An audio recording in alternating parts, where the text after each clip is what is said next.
Bismillahirrahmanirrahim. Assalamualaikum warahmatullahi wabarakatuh. Syukur kehadirat Allah Subhanahu wa taala. Jadi pada kesempatan kali ini kita akan kembali melanjutkan perkuliahan kita di mata kuliah epidemiologi dan dasar sanitasi. Pada kesempatan kali ini kita akan membahas satu topik mengenai sanitasi pada kondisi darurat atau bencana. Jadi akhir-akhir ini atau mungkin juga sepanjang tahun ya, kita seringkali dikejutkan dengan beberapa pemberitaan mengenai kejadian bencana, baik itu yang sifatnya bencana alam, ya kita istilahkan seperti itu, ataupun bencana non alam, dan juga ada nanti bencana sosial. Nah, topik ini adalah sebuah topik yang cukup besar dan cukup lebar, ya, menyangkut berbagai macam aspek, sejak dari aspek bencananya sendiri, kebencanaan dan kedaruratan itu berbagai macam bentuknya, kemudian sebab-sebab munculnya bencana atau bahaya, kemudian bagaimana terkait dengan masalah manajemen terhadap bahaya tersebut, kemudian bagaimana cara mengatasi bahaya, dalam hal ini adalah terkait dengan masalah kerentanan masyarakat, kemudian terkait dengan masalah risiko, manajemen risiko, kemudian kegiatan pasca bencana, ya, dan seterusnya. Ini satu topik yang cukup besar sekali. Oleh karena itu, pada kesempatan kali ini kita akan membatasi ya pembahasan kita pada hal-hal yang sifatnya pengantar, dan diharapkan dengan pengantar ini nanti muncul satu paling tidak satu tambahan pengetahuan ya atau tambahan kesadaran bahwa kejadian bencana ini adalah sesuatu yang mungkin saja nanti bisa terjadi sewaktu-waktu dan tidak menunggu kita siap atau tidak. Ya, kita siap atau tidak, kadang bencana datang. Nah, nanti hal ini terkait dengan bagaimana tanggap kita pada kondisi tersebut.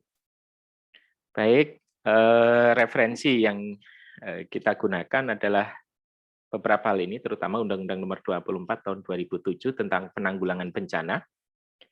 Hal ini terkait dengan definisi-definisi nanti pengertian-pengertian, kemudian bagaimana pengelolaan bencana di Indonesia. Yang kedua, ini dari kalau sekarang BNPB ya, ini Bakonas Penanganan Bencana tahun 2007, pengenalan karakteristik bencana dan upaya mitigasinya di Indonesia. Kemudian Surat Menteri Kesehatan Republik Indonesia nomor 1357 tahun 2001 tentang standar minimal penanggulangan masalah kesehatan akibat bencana dan penanganan pengungsi. Silakan nanti diupdate lagi ya, mungkin ada peraturan yang lebih baru terkait dengan ini. Kemudian nanti kita acu salah satu dokumen mengenai penanganan atau manajemen bencana ya dari Project Sphere ya, yang merupakan salah satu acuan di dalam penanganan bencana. Oke, nah ini tapi tidak membatasi hanya pada referensi-referensi ini, ada banyak referensi yang bisa saudara dapatkan ya, banyak NGO juga atau LSM yang bergerak di bidang kebencanaan ini ya, saudara juga bisa membaca beberapa referensi dari sana. Baik, ini kita coba melihat dari yang dekat ya, yang dekat itu artinya di mana kita berada ya, ada di Jogja. Nah, di Jogja sebenarnya juga beberapa kali mengalami peristiwa besar ya di dalam kurun waktu mungkin 20 tahun terakhir ini. Ya, terutama kalau kita ingat ada Gunung Merapi, kemudian ada gempa. Nah, yang pertama adalah gempa Jogja 27 Mei 2010 ya, yang menimbulkan dampak yang cukup besar. Dan ini sebenarnya bukan gempa yang pertama, karena dari catatan sejak tahun 1800-an, ya, abad 19, sampai dengan saat ini kurang lebih sudah 12 kali gempa besar, ya, tidak terhitung yang gempa kecil ya. Jadi di tahun yang terbesar itu yang sebelum tahun 1900, yaitu di 1840, 1859. 1859 ini menimbulkan tsunami, ya, walaupun tidak diketahui sebesar apa tsunami-nya. Kemudian tahun 1867 ini yang cukup besar, yang kemudian menyebabkan Tugu Golonggilik dulu itu roboh, ya. Kemudian diganti dengan Tugu Pal Putih yang ada sekarang, The White Pal ini. The White Pal ini kalau nggak salah dibangun sekitar 1890-an lah, kalau nggak salah ya, di masa Hamengkubuwono ke-7 atau ke-8. Nah ini sebenarnya kalau saudara lewat di Tugu ini harusnya menjadi salah satu pengingat, ya, pengingat bahwa Jogja ini sebenarnya adalah daerah yang rawan bencana. Ya meskipun ada yang menjelaskan dengan berbagai macam simbol, tetapi dari segi kebencanaan sebenarnya kita melihat Tugu ini, kita harusnya selalu ingat bahwa Jogja itu adalah daerah yang rawan bencana. Kemudian diikuti beberapa gempa lain, dan yang terakhir yang cukup besar adalah di tahun 2006. Ya, ada cukup banyak korban saat itu, termasuk juga runtuhnya beberapa gedung dan rumah tinggal ya, daerah Bantul yang terutama terdampak. Nah, kalau kita lihat memang ini yang mungkin sudah agak lupa orang bahwa Jogja itu sebenarnya ada berdekatan dengan daerah jalur gempa ya, seperti itu. Ya, kalau kita lihat ya arahnya miring seperti ini, ya, ini dari peta kawasan rawan bencana gempa bumi di Jogja pada tahun 2009, ya, dari Departemen ESDM. Ya. Nah, kita bisa melihat ada beberapa daerah mungkin juga patahan yang kemudian ini menjadi satu sumber dari kejadian gempa di Jogja. Kemudian yang kedua juga beberapa kali sebenarnya Gunung Merapi itu meletus, salah satunya yang cukup besar di tahun 2010. Ya. Ini foto yang cukup saat itu cukup populer karena ini diambil di tempat tinggal Mbah Marijan, ya. Kemudian sebelum beliau meninggal, nah ini sisa-sisanya. Di 26 Oktober 2010, ya ini juga menimbulkan dampak yang cukup besar. Bahkan kampus kita sempat dikosongkan di UI. Ya, itu tidak boleh ada kegiatan sampai radius ring 2 saat itu, jadi sampai di pertigaan Ngasem itu, maka ke atas itu sebenarnya dikosongkan, semua mengungsi. Pos atau pusat pengungsian ya itu dipusatkan di lapangan Maguwo Harjo di Sleman. Nah, sampai sekarang kemudian muncul area terdampak erupsi, ya, area terdampak erupsi, kemudian muncul area-area yang memang tidak boleh dihuni walaupun boleh untuk dibudidayakan. Nah, ini kalau kita melihat sejarah letusan gunung berapi, awan panas dari 1911 sampai dengan 2006, kita melihat bahwa ini adalah salah satu gunung yang cukup aktif, ya. Kemudian ada beberapa kali letusan yang terjadi. Kalau kita lihat erupsi abad 19 jauh lebih besar daripada letusan abad 20, di mana awan panas ini bisa mencapai 20 km dari puncak. Nah, kalau dihitung-hitung 20 km dari puncak itu, maka ya termasuk radius di kampus kita ya, kampus UI. Kemungkinan letusan besar itu terjadi dalam 100 tahun sekali. Nah, erupsi tahun 2010, ya saya potong aja, mengarah ke selatan dengan dalam jangka waktu 80-100 tahun ke depan, arah letusan diperkirakan ke lereng selatan, Kabupaten Sleman dan Klaten, ini yang tanda merah ini. Jadi kalau kita lihat polanya itu sebenarnya juga bisa melingkar seperti ini ya. Bisa melingkar seperti ini ya, kecuali ke daerah timur, memang tidak pernah sejarahnya atau ke arah. Tapi walau nanti kalau kita lihat catatan-catatan di tahun yang lebih tua ya, artinya sebelum 1800 misalnya, kita juga pernah dengar bahwa perpindahan pusat kerajaan Mataram misalnya di tahun 900-an ke arah timur oleh Empu Sindok itu salah satunya kemungkinan oleh karena adanya letusan yang cukup besar dari gunung berapi, ya, yang sampai memindahkan satu pusat kerajaan, ya. Artinya memang ada potensi bahwa letusan gunung berapi itu sebenarnya juga bisa jadi melingkar. Kalau saat catatan ini dibuat dari 1.800 sampai 2.000 ini kan ke arah agak ke utara sampai ke arah selatan seperti ini. Baik, jadi kalau kita lihat memang ini tren bencana ya yang terjadi 10 tahun terakhir diambil dari tahun 2019 datanya dari BNPB ya. 2010 sampai 2019 ini bisa dilihat frekuensi yang sering terjadi adalah banjir. Ini di Indonesia ya. Keseluruhan kejadian ini dalam ribuan kejadiannya. Kemudian diikuti dengan tanah longsor. Ya, kemudian juga dengan angin puting beliung. Ini sering kali terjadi. Kemudian ada juga tsunami. Maaf, bukan tsunami ini ya, kekeringan ya, kebakaran hutan dan lahan, ya. Kemudian ada gempa bumi dan seterusnya. Jadi ada banyak sekali bencana yang terjadi sehingga Indonesia seringkali disebut sebagai salah satu pasar bencana di dunia, ya, karena banyaknya bencana-bencana yang terjadi.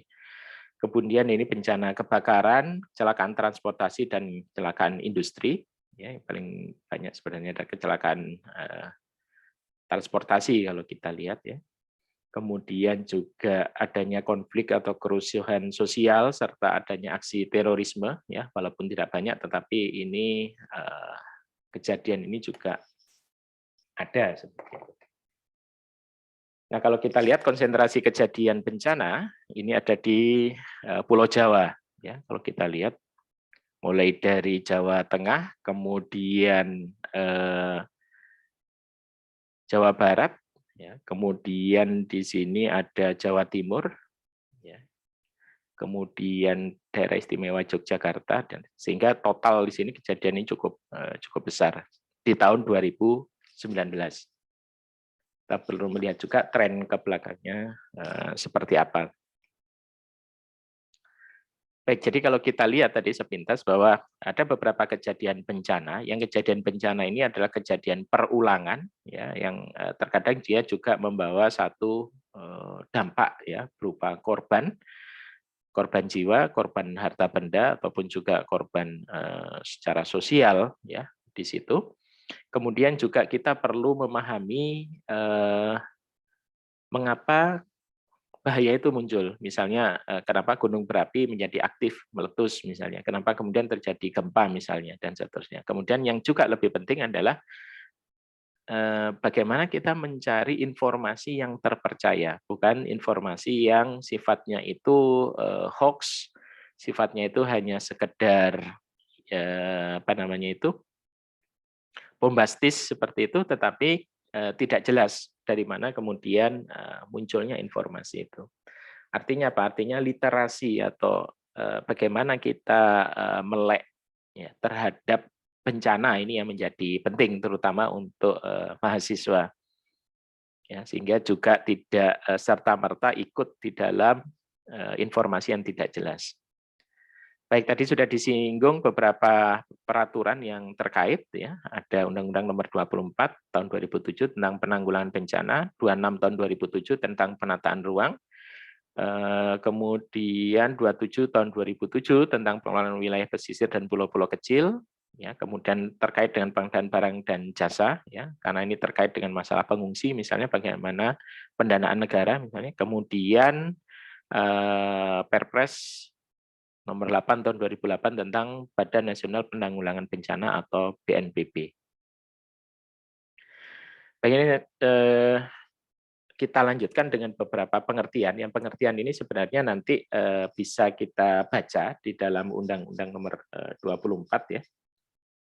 Mungkin ada beberapa hal yang perlu kita garis bawahi dari sini.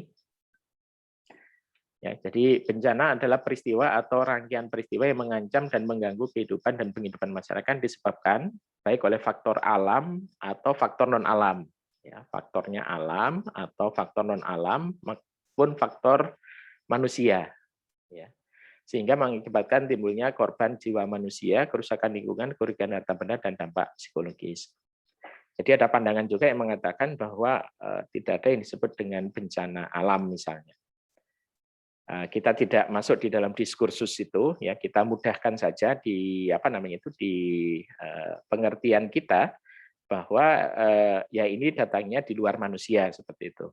Ya, apakah itu kemudian bukan bencana alam tapi menuju equilibrium misalnya dan seterusnya, itu kita tinjau dari sudut filsafat mungkin ya. Tapi ini sudut yang kita pragmatis saja, yang sifatnya itu kepraktisan saja. Kemudian ada yang disebut dengan rawan bencana, yaitu kondisi atau karakteristik baik itu geologis, hidrologis, ya, karakteristik ini hidrologi, klimatologis, geografis, sosial, budaya, politik, ekonomi, dan teknologi pada satu wilayah untuk jangka waktu tertentu yang mengurangi kemampuan. Ya, di sini ada rawan itu artinya kemampuannya berkurang, mencegah mereka mencapai kesiapan, mengurangi kemampuan untuk menanggapi dampak buruk bahaya tertentu, ya. Lagi-lagi kita berbicara masalah bahaya di sini.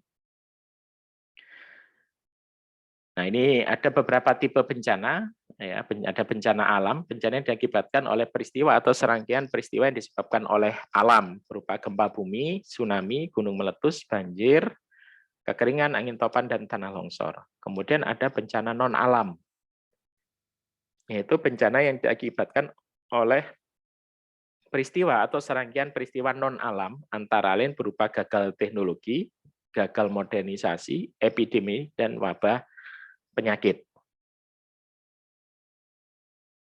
Jadi kalau sekarang kita dalam kondisi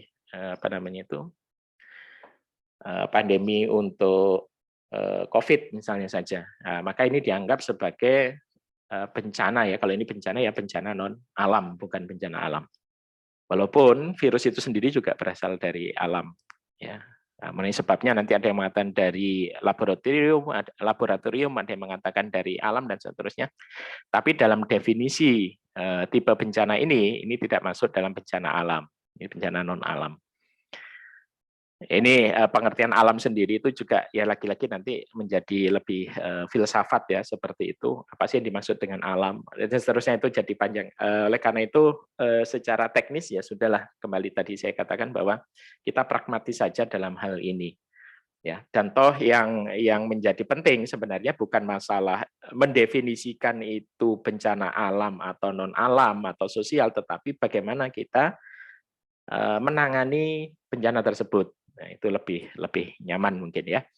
Kemudian ada bencana sosial, yaitu bencana yang diakibatkan oleh peristiwa atau serangkaian peristiwa yang diakibatkan oleh antar manusia yang meliputi konflik sosial antar kelompok atau antar komunitas masyarakat dan juga teror. Nah, tadi kita sudah menyinggung bahwa rawan bencana ini terkait dengan masalah bahaya. Jadi bahaya di sini adalah kita sebut sebagai hazard ya, bukan risk tapi hazard. Yaitu suatu fenomena alam atau buatan yang mempunyai potensi mengancam kehidupan manusia. Ya, jadi di sini dia mengancam kehidupan manusia. Kemudian ada ancaman kerugian harta benda dan kerusakan lingkungan. Ya. Bahaya menurut UNISDR, ya, United Nations International Strategy for Disaster Reduction, ini meliputi bahaya beraspek geologi, antara lain gempa bumi, tsunami, gunung api, gerakan tanah, atau yang lebih dikenal sebagai tanah longsor, hidrometeorologi, ya, terkait dengan air, ya, ada banjir, kekeringan, angin topan, ada gelombang pasang, beraspek biologi, ada wabah penyakit, ya, hama, penyakit tanaman dan hewan ternak. Ada bahaya beraspek teknologi, ya, artinya tadi kalau kita lihat ada kecelakaan transportasi, kecelakaan industri, ada kegagalan teknologi. Kemudian ada yang beraspek lingkungan, ya, antara lain kebakaran hutan, kerusakan lingkungan, dan pencemaran limbah.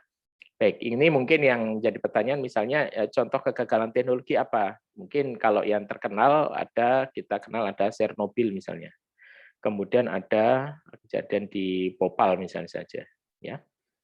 Dan seterusnya, di mana kejadian-kejadian ini disebabkan oleh karena gagalnya satu teknologi. Ya. Cara gagal teknologi dan kecelakaan industri ini dekat ya. Entah teknologi yang gagal karena kecelakaan ataukah karena memang teknologinya yang tidak cocok, nah itu tipis sebenarnya dan memerlukan satu analisis yang tersendiri. Kemudian kita kenal ada istilah kerentanan atau vulnerability, yaitu merupakan satu kondisi dari suatu komunitas atau masyarakat yang mengarah atau menyebabkan ketidakmampuan dalam menghadapi bahaya. Jadi kerentanan ini erat kaitannya dengan tidak mampu. Kemudian dari risiko bencana, potensi kerugian yang ditimbulkan akibat bencana pada satu wilayah dalam kurun waktu tertentu. Ya, jadi di sini potensi kerugian, bukan bahaya ya, hazard, bedakan dengan hazard tadi.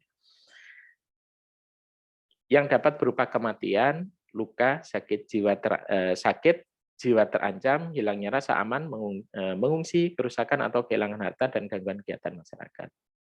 Kemudian ada istilah mitigasi, ya, adalah serangkaian upaya untuk mengurangi risiko bencana. Baik melalui pembangunan fisik maupun penyadaran dan peningkatan kemampuan menghadapi ancaman bencana. Nah, ini faktor-faktor yang mempengaruhi kerentanan, ya, mengarah pada ketidakmampuan tadi bisa berupa fisik, sosial, ekonomi maupun lingkungan. Detailnya nanti silahkan dibaca kembali di sini. Nah, kita melihat bahwa interaksi antara bahaya dan kerentanan ini akan membawa pada satu risiko. Apabila kemudian muncul pemicu kejadian, muncullah bencana. Jadi disaster ini adalah sesuatu yang muncul ya akibat adanya risiko bencana yang terpicu. Risiko bencana ini muncul oleh karena adanya bahaya, hazard tadi, dan kerentanan. Nah, interaksi seperti ini ya, ada bahaya, ada kerentanan, muncul risiko bencana, kemudian muncul bencana. Sehingga dari interaksi ini, kalau kita gambarkan dalam diagram seperti ini, ya, diagram Venn seperti ini, ada bahaya, ada irisan dengan kerentanan berupa risiko. Apabila kemudian kerentanan ini kita tekan, ya aspek-aspeknya tadi ada fisik, kemudian ada aspek sosial, ekonomi, lingkungan, ini kemudian kita perbaiki, artinya kemampuannya kita naikkan, maka akan muncul kerentanan yang berakibat bahwa risiko ini semakin kecil. Contoh kecil misalnya gini, ada hazard berupa UAS. Kemudian ada kerentanan berupa belajar. Nah, di sini ada risiko bahwa anggap saja risikonya tidak lulus ujian. Nah, anggap saja UAS ini suatu bahaya yang kita tidak tahu seberapa besarnya. Ya, kita anggap konstan lah seperti itu. Maka yang bisa kita lakukan adalah dengan menangani kerentanan ini, artinya dengan belajar, mengerjakan tugas, rajin masuk, dan seterusnya, sehingga yang kita harapkan adalah walaupun bahayanya tetap, maka kerentanannya turun. Ya. Sehingga apa? Sehingga risiko tidak lulusnya juga semakin kecil, tapi tetap ada ya, tetap ada risiko tidak lulus. Ya, walau apalah faktornya, tapi ada risiko tidak lulus. Tapi paling tidak risiko ini semakin mengecil. Tetapi kemudian kalau kemudian UAS ya di sini kemudian kerentanannya lebih besar lagi seperti ini karena tidak belajar, tidak pernah masuk ke jenjang tugas, maka risiko tidak lulusnya juga semakin besar. Nah, kita memandangnya seperti itu bahwa ada bahaya, bahaya itu kadang-kadang juga sifatnya dinamis. Artinya apa? Kita menganggap misalnya gunung berapi, Merapi ya di Jogja itu risikonya sekian. Ternyata ada hal-hal yang tidak ketahui bahwa bencana yang sebenarnya bahayanya itu sebesar ini. Ya. Pada saat awalnya kita itu menganggap bahwa oke, kita di sini ada apa namanya itu kerentanan ya ini, kemudian kita kecilkan, Tapi ternyata tetap saja bahwa mengecilkan kerentanan ini tidak cukup untuk kemudian menghadapi bahaya yang lebih besar. Bencana gempa bumi di Palu misalnya, ya, yang kemudian memunculkan istilah baru likuifaksi misalnya, baru dikenal maksud saya, likuifaksi. Kita nganggap gempa bumi selama ini ya kayak gitu misalnya. Ternyata ada efek yang jauh lebih besar, bahaya lebih besar, sehingga ya ini dampaknya juga menjadi lebih besar, apalagi tidak terjadi yang dampaknya sekian ya, terus kemudian jadi sekian misalnya ya. Akhirnya apa? Bencana ini menimbulkan dampak cukup besar. Gempa di Lombok misalnya yang ternyata besaran dari gempa itu jauh lebih besar sesudah gempa utama misalnya saja. Ya, itu juga suatu hal yang baru sehingga alam ini adalah suatu yang cukup misterius ya. Artinya banyak hal yang tidak kita ketahui walaupun kita sudah mencoba untuk banyak belajar tentangnya. Ini yang kemudian tidak menghilangkan faktor-faktor yang lain ya. Kalau kita sebagai umat beragama misalnya saja, ya memandang ini sebagai ketentuan dari Allah Subhanahu Wa Taala misalnya ya. Datangnya apa namanya itu bencana dari Allah dan kepadanya kita berlindung misalnya. Karena apa? Karena ternyata ada banyak hal yang kita tidak tahu ya, ada kita apa namanya itu lingkup pengetahuan kita itu ternyata sangat kecil sekali, jangan-jangan bahayanya cukup besar dan kita merasa aman dengan sedikit upaya misalnya di sini. Karena itu ini satu ilmu yang cukup penting ya untuk kita pelajari ya, terutama bagi kita yang tinggal di Jogja atau kita yang sedang belajar di Jogja atau dimanapun ya, di dunia ini sebenarnya juga tidak aman dari yang namanya bencana. Oke, dampak terjadinya bencana, dampak utama berupa kerusakan, ya, kerugian materi, harta benda, fasilitas umum atau jiwa terpapar cacat mati, kemudian kerusakan berdimensi segera, ya. Misalnya banjir, tanah longsor maupun bertahap. Ya, jadi misalnya kekeringan, mat vulkano dan seterusnya. Mat vulkano ini lumpur lapindo itu yang di Sidoarjo misalnya, ya. Nah, ini apa namanya itu yang menjadi contoh bahwa dia bertahap ya. Ancaman itu di depan mata dan semakin bertambah seperti itu. Oke, sehingga kita perlu manajemen bencana di sini. Jadi manajemen bencana pra bencana ya. Kalau tahapannya ya sebelum bencana, saat bencana dan pasca bencana. Kalau sebelum bencana ya manajemen risiko bencananya diatur dulu. Jadi pengaturan ini tidak bisa dilakukan pada saat bencananya terjadi ya. Karena kita berbicara masalah risk tadi ya, masalah risiko. Kemudian ada pencegahan dan mitigasi. Ya. Pengurangannya kalau tidak bisa dihindari ya dikurangi gitu dampaknya. Kemungkinan dampaknya, kemudian ada kesiapsiagaan. Dan saat bencana kita lakukan manajemen kedaruratan dan pada saat pasca bencana di sini ada manajemen pemulihan. Nah kita lihat di sini kalau kita melihat misalnya ada 3 bagian, ada pencegahan dan mitigasi, yang kedua ada kesiapsiagaan, kemudian ada pemulihan, rekonstruksi, ada tanggap darurat, maka pada masa pra bencana yang ditingkatkan adalah pencegahan, mitigasi, dan kesiapsiagaan ini. Pada saat terjadi bencana, maka dilakukan tanggap darurat, dan pada saat pasca bencana, maka di sini pemulihan atau rekonstruksi itu yang memegang peranan utama. Ya, ini kegiatan-kegiatannya cukup banyak, ada 9 kegiatan kalau kita lihat di sini, mulai dari pencegahan, mitigasi, kesiapan, peringatan dini, tanggap darurat, bantuan darurat, pemulihan, rehabilitasi, dan juga rekonstruksi. Lagi-lagi setiap tahapan ini tentunya dia mempunyai satu ciri khas, ya, ciri khas kegiatan di situ. Oke, ini singkat saja ada tanggap darurat, rehabilitasi, dan rekonstruksi. Tanggap darurat bencana adalah serangkaian kegiatan dilakukan dengan segera pada saat kejadian bencana. Tanggap itu artinya cepat, ya. Untuk menangani dampak buruk yang ditimbulkan yang meliputi kegiatan penyelamatan dan evakuasi korban, harta benda, pemenuhan kebutuhan dasar, pelindungan, pengurusan pengungsi, penyelamatan, serta pemulihan prasarana dan sarana. Ya, jadi yang terutama misalnya saja penyelamatan dan evakuasi korban misalnya, ini adalah bentuk dari tanggap darurat. Yang penting orangnya selamat dulu, perkara harta benda nanti yang kedua misalnya. Yang kedua ada kegiatan rehabilitasi, perbaikan dan pemulihan semua aspek pelayanan, ya, pemulihan, ya, rehabilitasi itu pemulihan aspek pelayanan publik atau masyarakat sampai tingkat memadai pada wilayah pasca bencana dengan sarana utama normalisasi atau berjalannya secara wajar semua aspek pemerintahan kehidupan masyarakat pada wilayah bencana. Ya. Targetnya pemulihan. Rekonstruksi bedanya adalah di sini dilakukan pembangunan kembali semua prasarana dan sarana kelembagaan pada wilayah pasca bencana baik pada tingkat pemerintahan maupun masyarakat dengan sasaran utama tumbuh berkembangnya kegiatan perekonomian. Jadi next level dari rehabilitasi adalah rekonstruksi.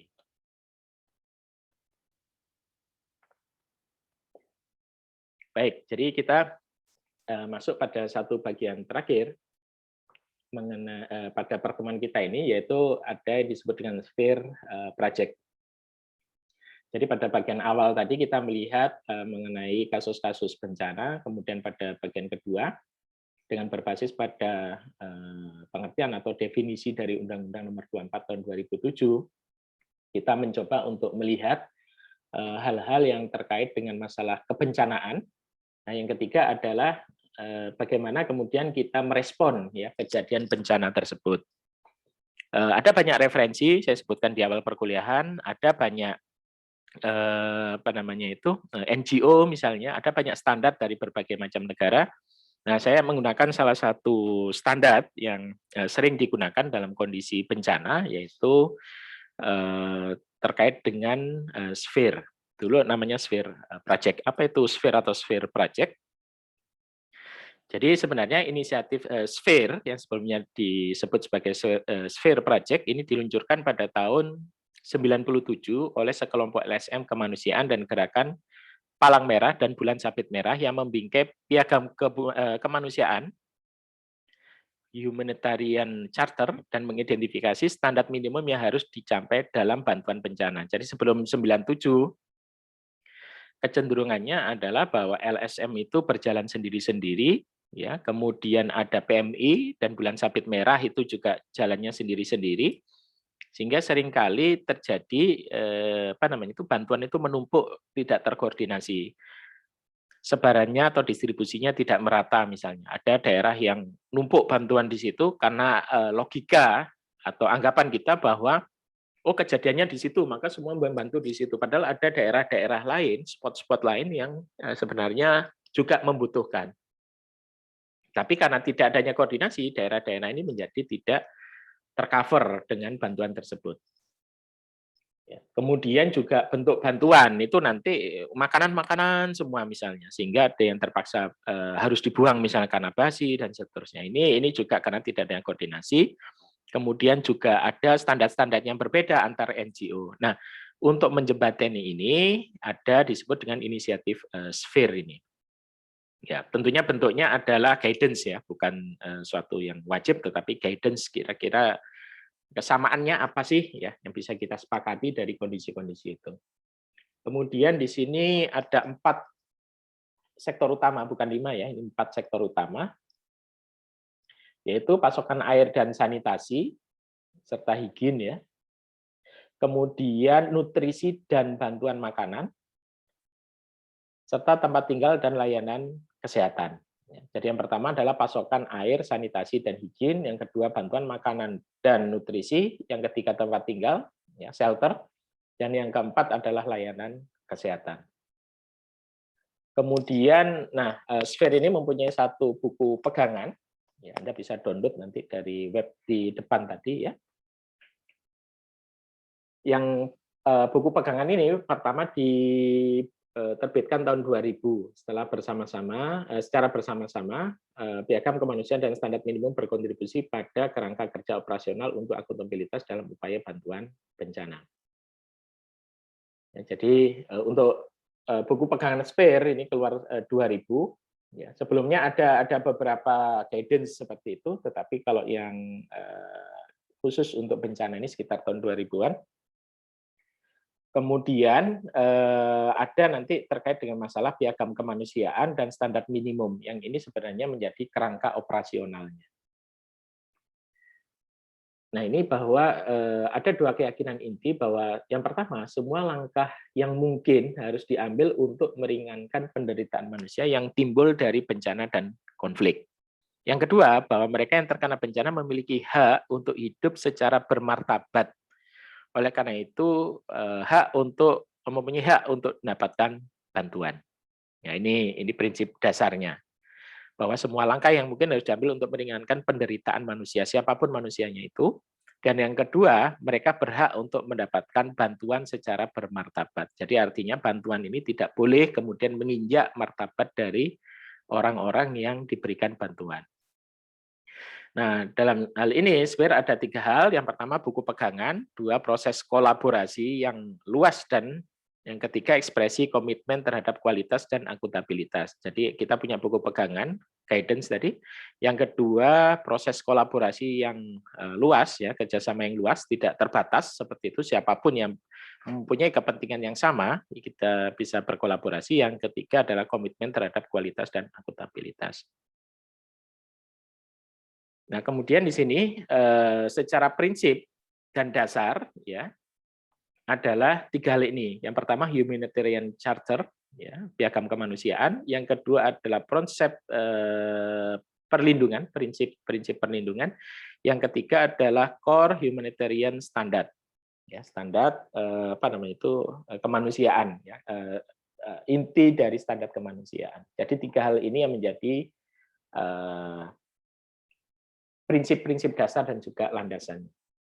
Nah, dari sini kemudian kita mempunyai satu standar, ya, terdiri dari 4 hal tadi: water supply, sanitation, hygiene, food security and nutrition, shelter and settlement, kemudian ada masalah kesehatan, masalah health. Nah, dari sini piagam kemanusiaan merangkum prinsip-prinsip hukum inti yang paling berpengaruh pada kesejahteraan mereka yang terkena dampak bencana atau konflik. Karena sifatnya kemanusiaan, maka dia universal. Berkaitan dengan kepercayaan bersama yang mencoba untuk menangkap konsensus di antara lembaga-lembaga kemanusiaan tentang prinsip-prinsip yang harus mengatur respon terhadap bencana atau konflik, terhadap peran dan tanggung jawab berbagai aktor yang terlibat. Nah, jadi konsensus, ya, mengenai kemanusiaan ini, ya, ini yang kemudian mengatur respon terhadap bencana atau konflik. Nah, lagi tadi disebutkan karena dia sifatnya konsensus, maka yang dicari adalah prinsip-prinsip yang sifatnya universal. Yang kedua ada prinsip-prinsip perlindungan. Ya, jadi yang pertama adalah enhance people safety, akan keamanan bagi penduduk, ya, bagi orang-orang. Kemudian dignity and right and avoid exposing them to the further harm. Jadi melindungi mereka terhadap paparan dari bencana lanjutan. Yang kedua, ensures people access to impartial assistance according to need and without diskriminasi. Jadi bagaimana mereka mendapatkan pendampingan, ya, terkait dengan kebutuhan mereka tanpa adanya diskriminasi. Kemudian prinsip dari perlindungan yang lain adalah assist people to recover from the physical and physiological effect of threatened or actual violence, coercion, or deliberate deprivation. Ya, jadi di sini adalah bagaimana mengembalikan, ya, dampak secara fisik dan psikologi, ya, dari adanya ancaman-ancaman atau kejadian-kejadian pada mereka, ya, termasuk kekerasan di sini misalnya. Kemudian yang keempat adalah bagaimana mereka mendapatkan hak-hak mereka. Hak-hak itu terutama kalau di awal misalnya adalah hak terkait dengan air, sanitasi misalnya, settlement, makan, hak-hak yang sifatnya dasar atau mendasar. Kemudian yang ketiga ada core humanitarian standard. Ya, di sini ada 9 prinsip. Ya, saudara nanti bisa baca satu persatu prinsipnya. Kemudian di sphere handbook itu juga nanti saudara bisa baca juga, ya, detail di situ seperti apa, ya. Dan di sini ada 4 hal, ada humanity, impartiality, ada kemudian neutrality, kemudian ada independence. Ya. communities and people affected by crisis. Di sini maka prinsipnya ada humanity, impartiality, neutrality, kemudian ada independence. Ya, kemudian turun 9 apa namanya ini core ini. Nah, terkait dengan buku pegangan dari Sphere, ya ini dirancang untuk digunakan dalam tanggap bencana dan mungkin juga berguna dalam kesiapsiagaan bencana dan advokasi kemanusiaan. Ini berlaku dalam berbagai situasi di mana bantuan diperlukan, termasuk bencana alam serta konflik bersenjata. Ya, ini dirancang untuk digunakan di mana saja di belahan dunia ini. Bisa digunakan negara maju, negara berkembang, negara sedang berkembang, dan seterusnya lah ya. Diharapkan ini sifatnya juga universal. Ada 3 edisi ya, yang tahun 2000 tadi terbit, ini yang versi apa namanya itu, versi lengkapnya tahun 2004, kemudian tahun 2011, dan versi tahun 2018. Yang saya jelaskan tadi di bagian atas adalah menggunakan versi 2018, sementara nanti penjelasan sesudah ini kita mengacu pada versi 2004. Ya. Ada hal-hal yang relatif tidak berubah sebenarnya dari apa namanya itu dari handbook ini ya. Ya. Jadi kalau kita lihat itu di sini ada Sphere Project, kalau di sini sudah Sphere handbook. Jadi ini tahapan ya pada saat terjadi bencana apa saja yang dilakukan. Yang pertama adalah melakukan asesmen penilaian pada kondisi yang ada dan tren-tren yang akan terjadi. Ya. Ada banyak pertanyaan, misalnya siapa yang terdampak, kemudian ada apa kebutuhan dan juga apa kerentanannya misalnya.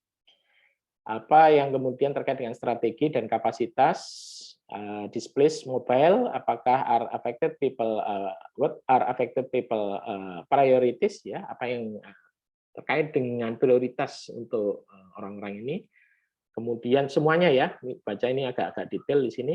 Terus kemudian ada analisis dan prioritas, ya, melakukan analisa dan prioritas.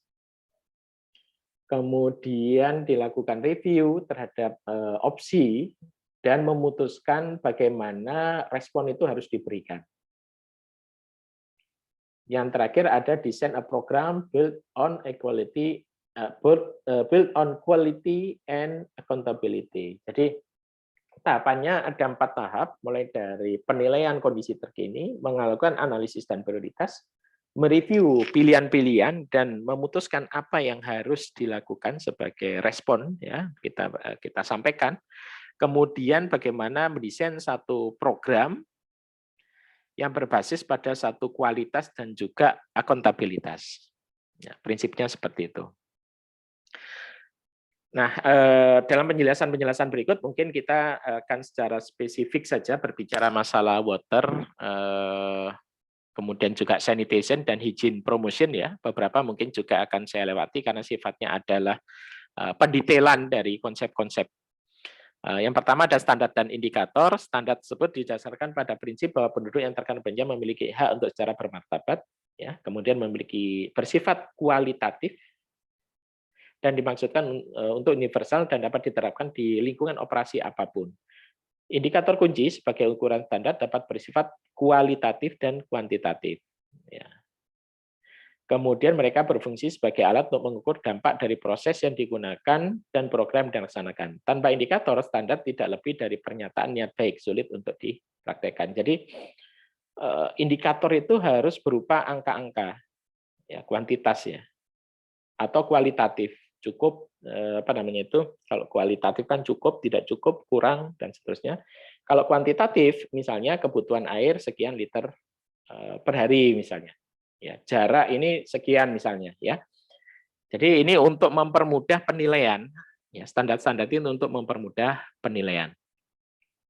Nah, isu-isu yang penting yang terkait yang relevan dengan semua sektor, yang terutama adalah anak-anak, orang yang lebih tua, orang cacat ya, atau dengan disabilitas, kemudian ini berbasis jenis kelamin, adanya perlindungan, kemudian adanya HIV atau AIDS di lingkungan. Ya sebenarnya Ini ternyata terkait dengan penyakit-penyakit yang mudah menular ya di lokasi pengungsian misalnya saja ya, terutama di sini concern-nya adalah HIV/AIDS.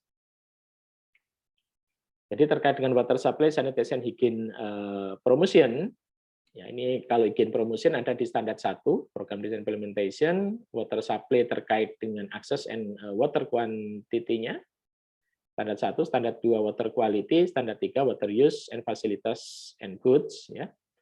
Kemudian kalau Eskreta terkait dengan access and number of toilet, design and construction of toilet. Ya. Kemudian sebenarnya ada juga terkait dengan faktor kontrol, ya, individual and family protection, physical environmental chemical protection, kemudian chemical control safety, solid waste management terkait solid waste collection and disposal, kemudian drainage ini terkait dengan drainage work, ya. Nah, kita batasi aja pada 3 hal ini. Ya, ingat apa namanya itu juga waktu kita yang tidak terlalu banyak. Nah, kemudian dari sini ada appendix 1 water sanitation initial assessment checklist, planning guideline for minimum water quantities for institution and other use, kemudian planning guideline for minimum number of toilet at public places place and institution. Yang keempat ada terkait water and related disease and transmission mechanism. Yang kelima reference. Ini untuk buku yang edisi tahun 2004 ya. Nanti 2018 sudah akan saudara bandingkan. Tetapi logikanya ya tahun yang lebih baru pastinya lebih lengkap daripada tahun-tahun yang awal. Oke, kemudian importance of water supply sanitation and hygiene promotion in emergency. Jadi apa sih pentingnya ya penyediaan air, sanitasi dan higien. Air dan sanitasi merupakan penentu penting untuk kelangsungan hidup pada tahap awal bencana. Ya, kelangsungan hidup pada tahap awal bencana itu ditentukan oleh air, sanitasi dan higien. Higien ini terutama mencegah bahaya lanjutan. Sementara water supply sanitation ini satu hal yang tidak bisa dihindarkan dalam aktivitas manusia secara mendasar. Orang-orang yang terkena bencana umumnya jauh lebih rentan terhadap penyakit dan kematian akibat penyakit yang sebagian besar terkait dengan sanitasi yang tidak memadai, persediaan air tidak memadai, dan kebersihan yang buruk. Ya, jadi misalnya adanya ISPA, adanya gatal-gatal, dan seterusnya pada pengungsi, ini sebagai indikator bahwa water supply and sanitation-nya tidak jalan.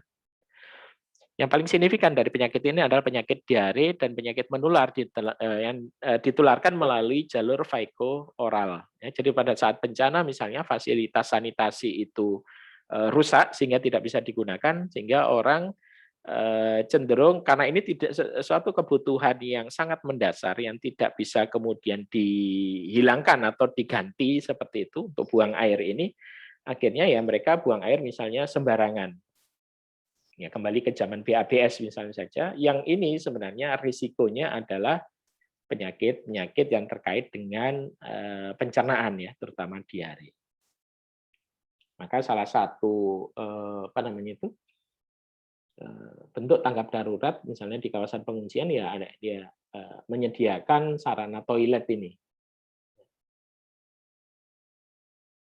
Tujuan utama dari program penyediaan air dan sanitasi dalam bencana adalah untuk mengurangi penularan penyakit faeko-oral tadi ya dan paparan vektor penyakit yang kegiatan ini melalui promosi praktik kebersihan yang baik, penyediaan air minum yang aman dan mengurangi risiko kesehatan lingkungan dan untuk menetapkan kondisi yang memungkinkan orang untuk hidup dengan kesehatan baik, bermartabat, nyaman dan aman. Jadi istilah sanitasi di seluruh sfer ini mengacu pada pembuangan kotoran, pengendalian vektor, pembuangan limbah padat, dan drainase. Ya, ini istilah sanitasi ini menyeluruh dari penanganan air limbah domestiknya, ya kotoran terutama feses, pengendalian vektor penyakit, pembuangan limbah padat, dan drainase. Hygiene promotion tujuannya dari setiap program air dan sanitasi adalah untuk mempromosikan kebersihan pribadi dan lingkungan. Promosi kebersihan didefinisikan sebagai campuran antara pengetahuan, praktik, dan sumber daya penduduk. 3 faktor kuncinya adalah saling berbagi informasi dan pengetahuan, 2 mobilisasi masyarakat, 3 penyediaan bahan dan fasilitas penting. Ya, ini yang saya maksudkan tadi, detail-detailnya silakan dibaca. Program desainnya ada beberapa. Yang pertama, mengkaji kebutuhan. Dua, berbagi tanggung jawab. Ketiga, menjangkau seluruh lapisan masyarakat. Keempat, menargetkan risiko dan perilaku kebersihan sebagai prioritas. Pengelolaan fasilitas dan pembebanan yang berlebihan. Yang kedua, terkait dengan water supply, indikatornya adalah rata-rata penggunaan air untuk minum, masak, dan kebersihan pribadi setiap rumah tangga setidaknya adalah 15 liter per orang per hari. Jadi kalau saudara sebagai orang teknik lingkungan ada di kawasan pengungsian, misalnya ada 100 orang pengungsi, maka paling tidak dibutuhkan 15 kali 100, 150 liter per hari. Minimal.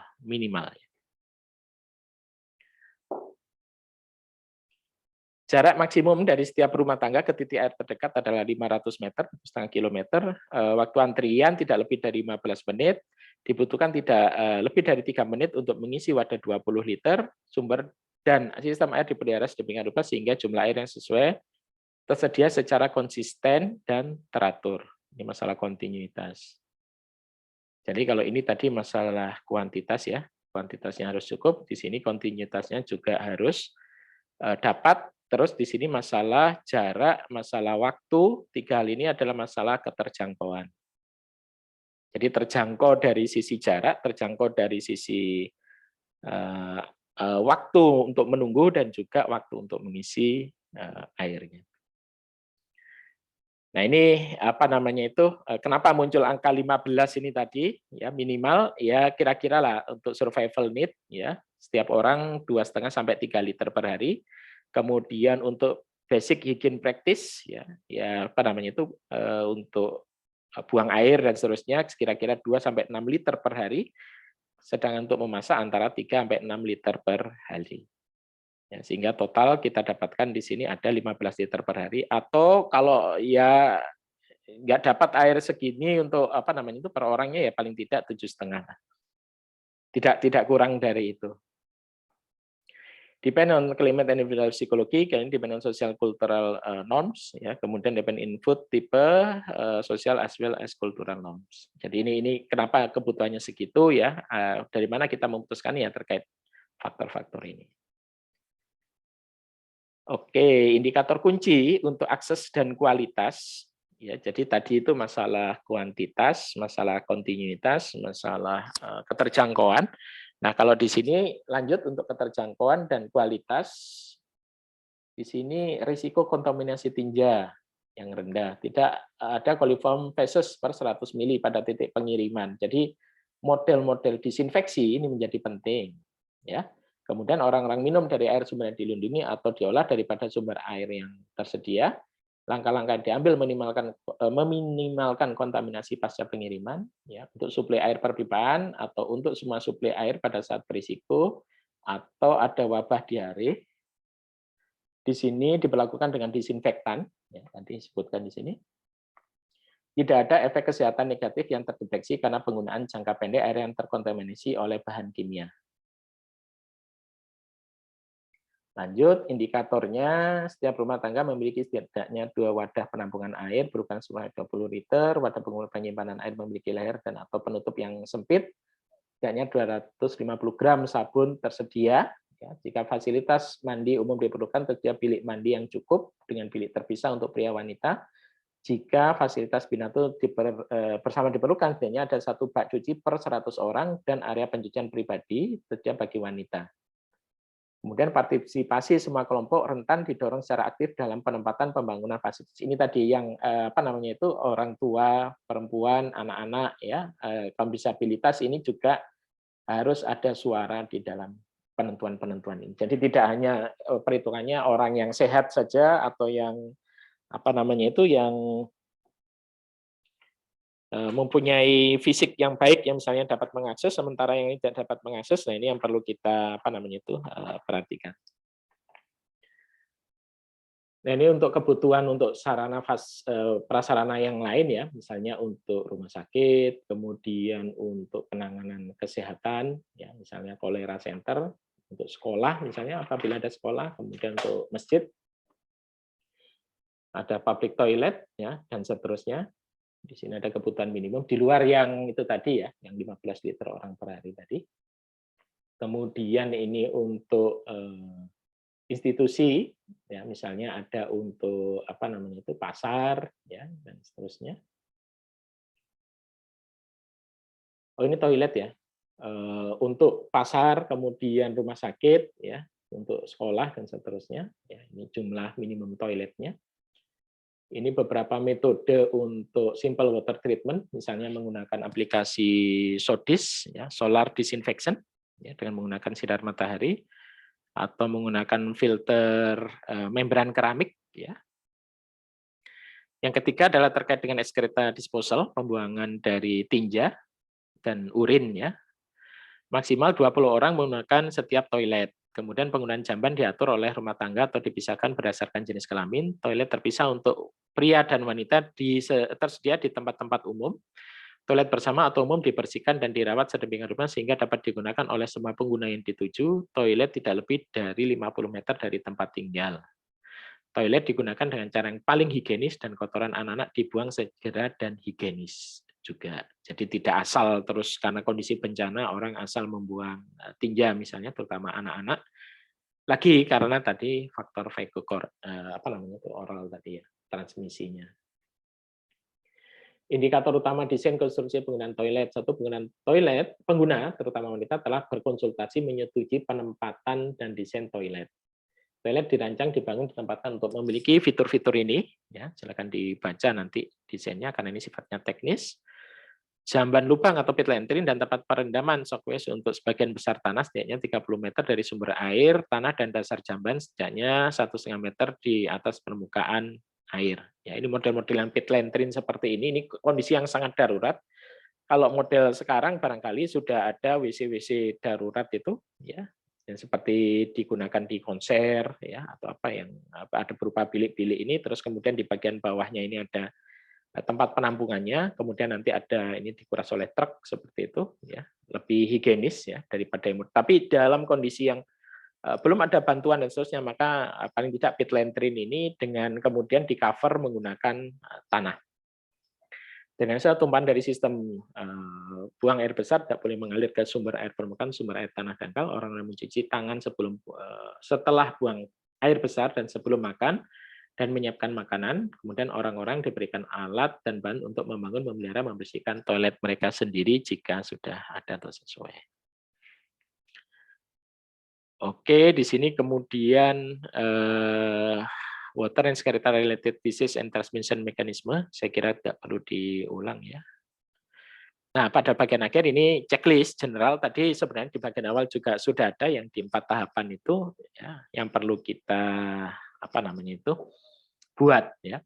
Yang pertama, berapa banyak orang yang terpengaruh, di mana mereka memisahkan data sejauh mungkin menurut sedapat mungkin ya, menurut jenis kelamin, usia, kecacatan dan lain-lain.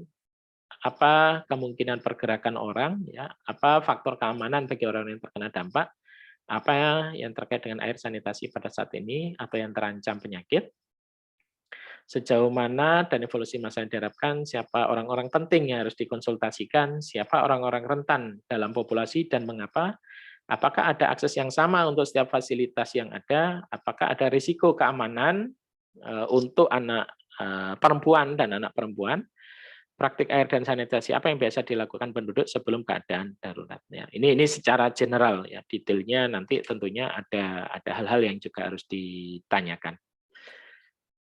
Baik, jadi sampai di sini perkuliahan kita, semoga membawa manfaat ya. Tadi kita ya memang kalau terkesan sangat singkat, memang sangat singkat karena topik ini adalah suatu topik yang cukup besar sekali, tetapi sebagaimana harapan saya di awal tadi ini paling tidak memicu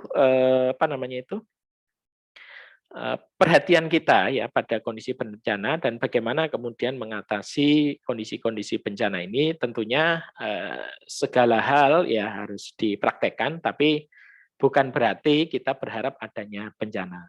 Ya. Bukan berharap adanya bencana, bukan berarti juga pada akhirnya kita tidak siap dengan kondisi bencana. Oke, Terima kasih atas perhatiannya. Saya akhiri. Assalamualaikum warahmatullahi wabarakatuh.